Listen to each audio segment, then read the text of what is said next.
The camera pans across a grotesque tableau, a high-fashion shoot where models pose in designer gowns among flaming cars and shattered glass.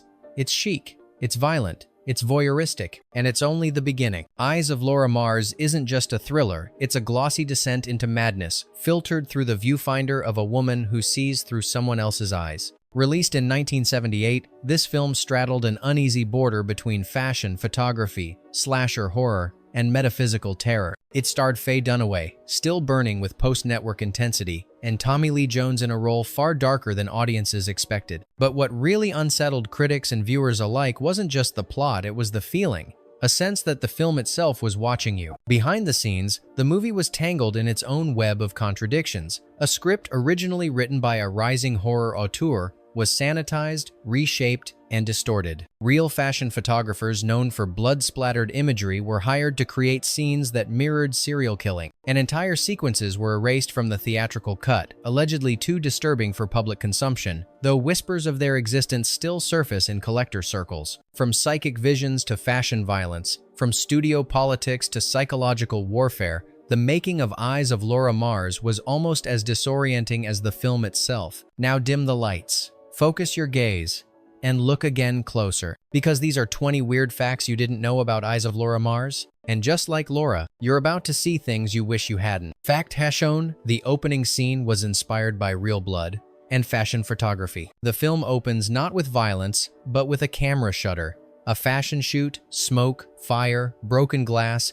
and models lying dead-eyed in couture. It looks stylized, but the imagery was ripped straight from the real-world portfolio of Helmut Newton and Guy Borden, two photographers notorious for blending eroticism with violence. The studio wanted shock value, but director Irvin Kershner wanted realism, so instead of creating mock photos, he brought in actual fashion photographers who specialized in the grotesque. Helmut Newton ultimately declined the project, fearing it crossed too many lines. Guy Borden's name was floated, but his reputation for hostility made producers nervous. The final credited photos in the film were taken by Rebecca Blake, but they mimicked the raw brutality of Newton and Borden so closely that many viewers assumed they were original works. Ironically, the very thing that critics condemned, glorifying violence against women, was lifted almost verbatim from real fashion spreads in major magazines. The opening scene wasn't an exaggeration. It was a mirror. Fact #2. The script originally opened with a murder, not a photo shoot. In John Carpenter's original script, the film began with a brutal, subjective point-of-view murder in a dark alley, setting a tone closer to Halloween than to Vogue. But the studio pushed for a more commercial opening, opting to showcase Laura's world of high fashion before diving into the horror. Director Irvin Kershner was caught in the middle. He admired Carpenter's gritty tone, but he also saw potential in using fashion as a metaphor for voyeurism and objectification. The result was a hybrid scene, a photo shoot that looks like a murder scene, and a murder story that looks like a glossy magazine. One could argue it's even more disturbing that way. After all, who needs a killer when your job already looks like death? Fact #3. The mirror effect was a practical, not digital trick. In the early sequence where Laura views a murder through the killer's eyes, her vision pans across a cracked mirror. But rather than using post-production trickery to create the surreal doubling, Kershner and cinematographer Victor Kemper constructed the entire shot with practical effects. A custom rig with hidden mirrors was built to simulate a third-person viewpoint, with stunt doubles mimicking Dunaway's movements in reverse timing. The goal was to create uncertainty. Was Laura seeing herself die or watching someone else? The camera's gentle lag behind her reflections subtly unmoored the viewer from physical space, and no CGI was needed. The effect was achieved entirely in camera. Kemper later said it was the hardest single shot in the film, but the disorientation it provoked was exactly the point. Laura Mars wasn't hallucinating, she was watching. Fact #4. The psychic vision scenes were inspired by CIA remote viewing experiments. In Eyes of Laura Mars, Laura experiences vivid psychic episodes. She sees murders as they happen, from the killer's perspective. At first glance, it's pure horror fiction, but during script development in the mid-1970 seconds, John Carpenter had been reading about a strange real-world program, Project Stargate, a CIA-funded research initiative exploring remote viewing and psychic spying. Carpenter was fascinated by the idea that clairvoyance could be weaponized, or worse, normalized. His early drafts hinted that Laura might be a government experiment gone wrong, but this thread was cut when the script was revised for mass appeal. Still, traces remain. Laura doesn't just have visions. She sees through another's eyes and is helpless to stop what's coming. It's not fantasy, it's surveillance with a pulse. Fact: #5 Faye Dunaway was nearly replaced after a breakdown on set. At the height of production,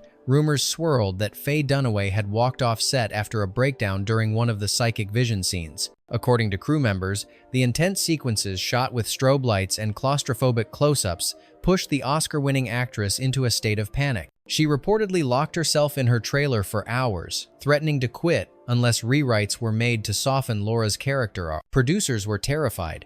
They had no backup star of Dunaway's caliber, and much of the film had already been shot around her. In the end, they compromised not by rewriting the script, but by adjusting how the visions were framed in editing. Instead of showing Dunaway writhing in fear, the camera lingered on her blank, trance-like expressions. The final version made her look distant, eerie, and, ironically, more convincing. Dunaway didn't break the role, she became it. Fact #6 The department store scene was shot in a real closed location with a real security mishap. One of the first murders Laura witnesses takes place in an upscale department store, eerily empty after hours. What most viewers don't know is that this wasn't a soundstage, it was a real shuttered department store in downtown Manhattan, abandoned weeks before filming. Because the location was under partial renovation, much of the lighting was unstable, and the crew had to navigate real hazards: broken elevators, loose wiring, even rodents. But the strangest incident occurred during a night shoot when a motion sensor tripped the store's live security alarm, summoning police to a scene staged with fake blood and mannequins posed as corpses. The officers reportedly drew weapons before realizing it was a film set. The incident delayed production for 3 hours, but the footage shot that night, with actors visibly rattled and lighting flickering, was deemed too authentic to cut. Sometimes, reality sneaks into the frame. Fact #7 Tommy Lee Jones wasn't the original choice for Detective Neville. Today, it's hard to imagine anyone but Tommy Lee Jones in the role of Detective John Neville, the intense, quietly brooding investigator with a secret of his own. But when casting first began, the role was offered to actors with more mainstream appeal, including Chris Christopherson and even a young Jeff Bridges. Both turned it down. Christopherson allegedly found the script too weird, and Bridges was committed to another project. Tommy Lee Jones, then relatively unknown outside of theater circles, impressed director Irvin Kershner with his unpredictability and silence. He didn't charm the camera, he unsettled it. Producers worried he didn't have the charisma for a romantic lead, but that's exactly what made him work. Neville wasn't supposed to be lovable, he was supposed to be unknowable, and by the end of the film, that casting decision would prove disturbingly perfect. Fact #8 The car explosion was a real detonation that nearly went wrong. In one of the film's most shocking moments, a car explodes just as a key witness attempts to flee. The blast is sudden, fiery, and dangerously close to both the camera and the cast. What you're seeing is not a special effect, it's a real explosion, timed with split-second precision by a stunt coordinator who had one chance to get it right. But on the day of filming, the countdown system glitched. The explosive rig fired 1.5 seconds earlier than rehearsed, nearly catching a crew member inside the protective zone. Dunaway was reportedly screaming even after the director yelled, "Cut," convinced something had gone wrong. The take that made it into the film? It's the actual one from that mishap. The shock on the actors' faces wasn't performed, it was survival. Fact #9 The film was criticized for turning violence into fashion, but that was the point. Even before its release, Eyes of Laura Mars drew backlash from feminist critics and moral commentators who accused it of glamorizing violence against women. The scenes of murdered models posed in lingerie, lipstick smeared, were considered exploitative, but what they missed was that the film wasn't glorifying the violence, it was condemning the viewer's appetite for it. Laura isn't titillated by what she sees, she's horrified, and the audience, forced to watch through her eyes, is implicated too. Irvin Kershner designed the visuals to blur the line between voyeur and participant, mirroring how society consumes horror under the guise of art. The controversy helped the film's marketing, but hurt its critical reception. Some called it tasteless, Others saw it as prophetic. Decades later, it still feels uncomfortably relevant. Fact number 10. Ampere's deleted scene suggested Laura had a history of mental illness. In the middle stretch of the film, Laura becomes increasingly paranoid, unsure whether the visions are supernatural or signs of mental collapse. What audiences didn't see was a deleted flashback scene that offered an entirely different lens. Laura, in her 20s, being examined at a private clinic for hallucinatory episodes. The scene was filmed, scored, and nearly made final cut, but producers feared it would tilt the film too far into psychological drama and muddy the horror mystery structure. If Laura had a documented history of delusions, could her visions still be trusted? Interestingly, Faye Dunaway fought to keep the scene. She believed Laura's vulnerability made her stronger, but in the end, it was cut not for clarity, but to preserve ambiguity. The footage has never been recovered. Some believe it was destroyed. Others claim it's in a private archive. Either way, it redefines Laura, not as a victim, but a woman haunted long before the murders began. Fact unknown. The iconic eyes in the mirror shot took 17 takes and broke the rig. One of the film's most memorable shots occurs when Laura stares into a mirror, only for the reflection to freeze and blink independently. It's a chilling moment, subtle but unsettling, and it nearly broke the production. The effect was done entirely with practical techniques. Faye Dunaway and a body double stood in matching costumes on opposite sides of a two-way mirror rig, performing precise mirrored choreography. On the 17th take, the rig finally cracked literally. The central pane shattered due to heat from the lighting equipment, showering both actresses with glass. No one was seriously hurt, but the crew never attempted the full shot again. What ended up on screen was a composite of Take Hasson 2 and the beginning of Take Hasson 7. The message was clear: reflection is never perfect. Sometimes it watches back. Fact Hassono, the killer's identity was almost changed at the last minute. As the body count rises, suspicion falls on nearly every male character assistant, ex-husband, even the detective. But what many don't know is that the killer's identity was not locked until days before the final scene was shot. Originally, the murderer was scripted as one of Laura's art world associates, with a motive tied to jealousy and exploitation. But preview audiences felt it was too predictable. The studio demanded a change, something more intimate, more disturbing. The twist they settled on not only redefined the ending, but reframed the entire film in hindsight.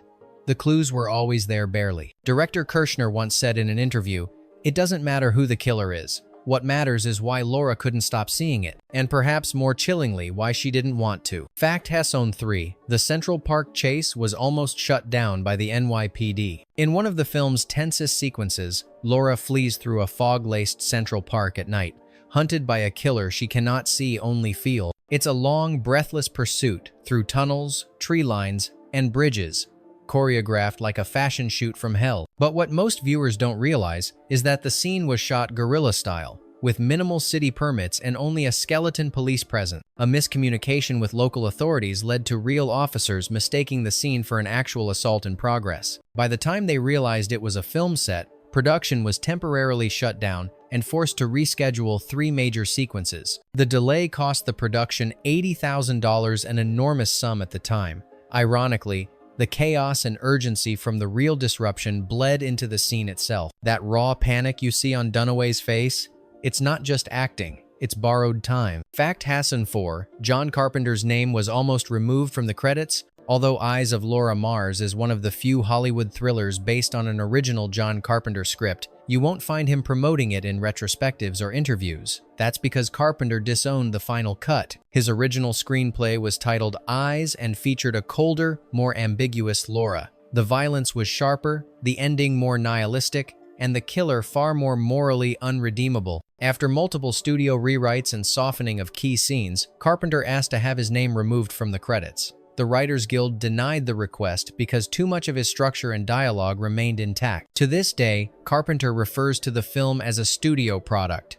But if you know what to look for: distorted perspectives, a woman hunted by vision, evil glimpsed through lenses, you'll see his fingerprints everywhere. They just didn't let him touch the shutter. Fact Hasson 5. The final confrontation was shot in reverse order to preserve the twist. The final act of Eyes of Laura Mars reveals the killer in a moment that's both intimate and horrifying. But to preserve the twist even from the cast, the climax was shot in reverse order, starting with aftermath scenes, and working backward. Faye Dunaway wasn't told who the killer was until the last possible moment. She filmed reaction shots with multiple suspects and alternate takes with different actors holding the weapon. Only during the final shoot day was the true reveal executed, and even then, she was given just 1 hour to prepare. This technique wasn't just a gimmick, it added layers of confusion and emotional rawness to her performance. Laura doesn't process the truth logically, she reacts instinctively, just like the audience. Fact hallucinations. The final monologue was written on the spot, and it shows. As Laura confronts the killer, her voice trembling but resolute, she delivers a haunting monologue not about fear, but recognition. It's one of the film's most quoted passages, yet it wasn't part of the script. According to crew reports, the original scene ended with a scream and a gunshot, but on the day of filming, director Irvin Kershner felt something was missing, an emotional rupture. He handed Faye Dunaway a notebook and said, "Tell him why you're afraid and why you're still here." Dunaway wrote a few lines. They shot one take. That take made the cut. The monologue is uneven, fragmented, but raw. Critics called it disjointed. Fans called it devastating. Sometimes, writing from panic hits deeper than writing from polish. Fact hallucinations. The gun used in the climax was a malfunctioning prop that nearly injured the cast. In the film's climax, Laura grabs a revolver and fires in self-defense. The moment is filmed in slow motion, with muzzle flash and sound synced for maximum impact. What's rarely mentioned is that the prop gun misfired during rehearsal, discharging a blank with unexpected force. Tommy Lee Jones was within 5 feet of the barrel when it went off, and suffered temporary hearing loss for several hours. Production was halted, the weapon was swapped, and new safety measures were put in place for all remaining scenes. The actual shot used in the film was from the first rehearsal before the misfire. Ironically, it's also the most visceral. No squibs, no Foley, just adrenaline and one very loud mistake. Fact hallucinate. The ending we got was the third attempt. The first two were rejected for being too bleak. The version of Eyes of Laura Mars we know ends on a chilling, ambiguous note. Laura survives, but the emotional fallout lingers. What most audiences don't know is that 2 other endings were filmed and both were darker. In one version, Laura kills the wrong man acting on a false vision. In another, she dies alongside the killer in a murder-suicide pact that blurs identity and delusion. Both were rejected by Columbia Pictures executives, who feared audiences would walk out furious. The ending we got still haunting, but safer was the studio's compromise. It preserved the twist, but softened the landing. Faye Dunaway later said in an interview, "That final shot, it's not an ending, it's just the moment the mirror cracks." And maybe that's the truest ending of all. Fact hallucinations. The final shot was inspired by Hitchcock, but reversed ant.com. The last image in Eyes of Laura Mars lingers, Laura alone, frozen in the aftermath, staring ahead, as if still watching through someone else's eyes. Director Irvin Kershner later revealed that this shot was his homage to Alfred Hitchcock's Psycho, specifically the moment Norman Bates grins at the camera with his mother's voice in his head. But Kershner wanted to invert the meaning. Instead of inviting the audience into madness, he wanted to trap them with it. Laura doesn't smile, she doesn't scream. She simply sees, and we're left wondering what she sees now, with no one else left to share the vision. No music swells, no voiceover explains, just silence, and the slow fade to black. It's not closure, it's exposure. Fact #20, the film's negative, was nearly lost in a vault fire months after release. A little-known postscript to the film's history, months after its theatrical run, the original negative of Eyes of Laura Mars was briefly thought to be lost in a vault fire at a film storage facility in New Jersey. A 3-alarm blaze destroyed parts of Columbia Pictures' archive, including reels from lesser-known projects. For 48 hours, Laura Mars was feared to be among the casualties. The negative had recently been relocated, and no one could confirm whether it had made it to the new vault. By pure luck, a shipping error had placed it in a temporary holding facility across town. Had it burned, Laura Mars would have become a ghost film, remembered only in reels and rumors. Today, it survives, but just barely. Some films die on screen, others almost die in storage. Bonus fact: the missing blackout reel that no one can locate. There's a legend among the crew of Eyes of Laura Mars, a whispered memory of a reel known only as the blackout cut. Supposedly created during early test screenings, this version of the film ran nearly 10 minutes longer and featured 2 additional vision sequences so jarring they caused audience walkouts. One scene reportedly showed Laura's perspective in total darkness, broken only by brief flashes of murder first, the sound of gasping, then blood dripping on white satin. The second involved a dreamlike sequence in which Laura walks through a gallery of her own photographs, except every image now shows her face, not the models. Editor Michael Kahn, who would later work with Spielberg on Raiders of the Lost Ark, claimed in a private interview that the footage was real, was finished, and was terrifying. But when asked in later years, he backpedaled, saying the reel may have been destroyed or mislabeled. To this day, no known print of the blackout reel has surfaced. Collectors have offered thousands for even a still frame, to no avail. Whether it was lost or buried intentionally, no one can say. But perhaps, like Laura's visions, some things are best unseen. Which fact made you blink twice? Was it the lost reel, the rewired ending, or the moment Dunaway nearly walked away? And do you think Eyes of Laura Mars is a misunderstood thriller or a stylish misfire wrapped in mystery? Tell us what you saw and what you think you saw in the comments below. And if you're ready for more cinema that stares back at you, subscribe. We'll keep watching the films that watched us first.